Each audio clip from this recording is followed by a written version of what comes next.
परमेश्वर के दैनिक वचन। पतरस कई वर्षों तक मेरे प्रति वफादार था, मगर वह कभी भी कुड़कुड़ाया नहीं या उसका हृदय कभी भी शिकायती नहीं था। और यहां तक कि अय्यूब भी उसके बराबर नहीं था। युगों के दौरान सभी संत भी उससे बहुत छोटे पड़े हैं।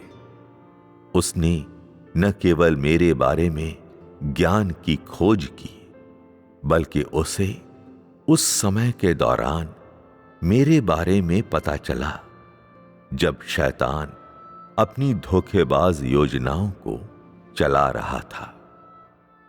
यह कई वर्षों की सेवा का कारण बना, जो मेरे स्वयं के हृदय के अनुसार थी, जिसके परिणाम स्वरूप उसे शैतान द्वारा कभी भी शोषित नहीं किया गया था।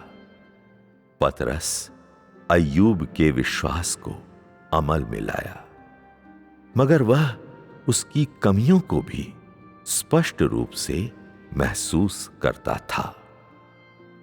यद्यपि अय्यूब महान विश्वास वाला था, किंतु उसके पास आध्यात्मिक क्षेत्र के मामलों में ज्ञान का अभाव था, और इस तरह उसने कई वचन कहे जो कि वास्तविकता के अनुरूप नहीं थे।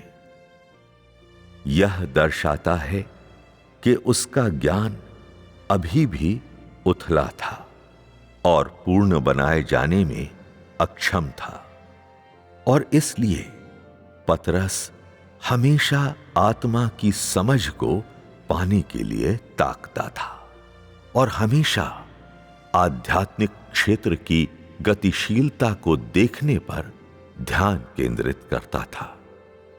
परिणाम स्वरूप वह न केवल मेरी इच्छाओं के बारे में कुछ पता लगाने में सक्षम था, बल्कि शैतान की धोखेबाज योजनाओं को भी थोड़ा थोड़ा समझने में सक्षम था, और इसलिए उसका ज्ञान और युगों के दौरान किसी भी अन्य की अपेक्षा अधिक था। पतरस के अनुभवों से यह देखना कठिन नहीं है कि यदि मनुष्य मुझे जानना चाहता है तो उसे अवश्य आत्मा में मनन पर सावधानी पूर्वक ध्यान केंद्रित करना चाहिए। मैं नहीं कहता हूं कि तुम बाह्य तौर पर अधिक मात्रा में मेरे प्रति समर्पित हो जाओ। यह गौण चिंता का विषय है। यदि तुम मुझे नहीं जानते हो तो समस्त विश्वास, प्रेम और निष्ठा जिसकी तुम बात करते हो वे केवल भ्रम है, वे व्यर्थ बकवाद हैं, और तुम निश्चित रूप से कोई ऐसा बनोगे जो मेरे सामने बड़ा घमंड करता है परंतु स्वयं को नहीं जानता है, और इसलिए तुम एक बार फिर शैतान के द्वारा फंसा लिए जाओगे और अपने आप को छुड़ाने में असमर्थ हो जाओगे।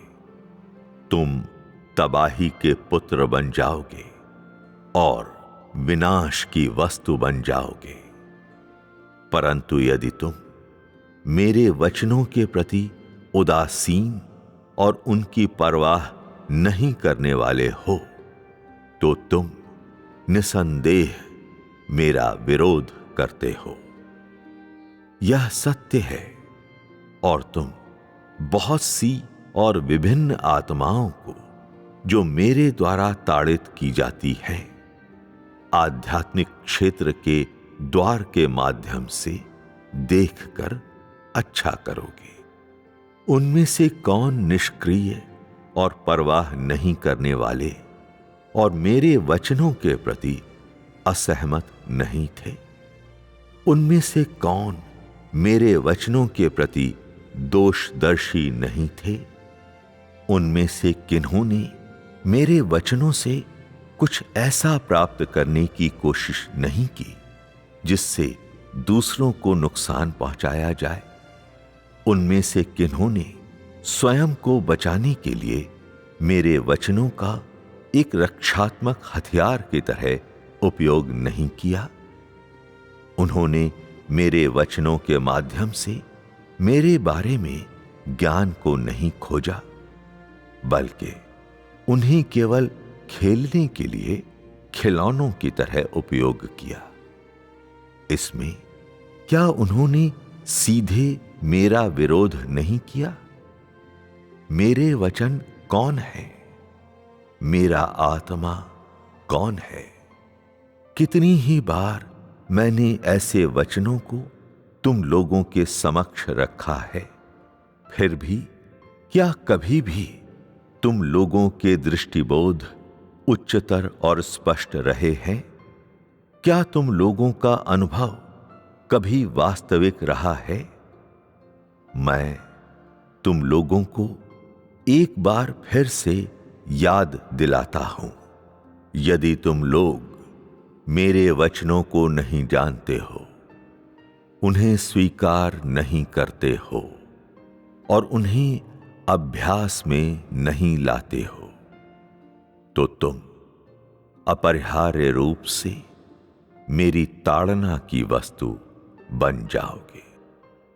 तुम निश्चित रूप से शैतान के शिकार बन जाओगे।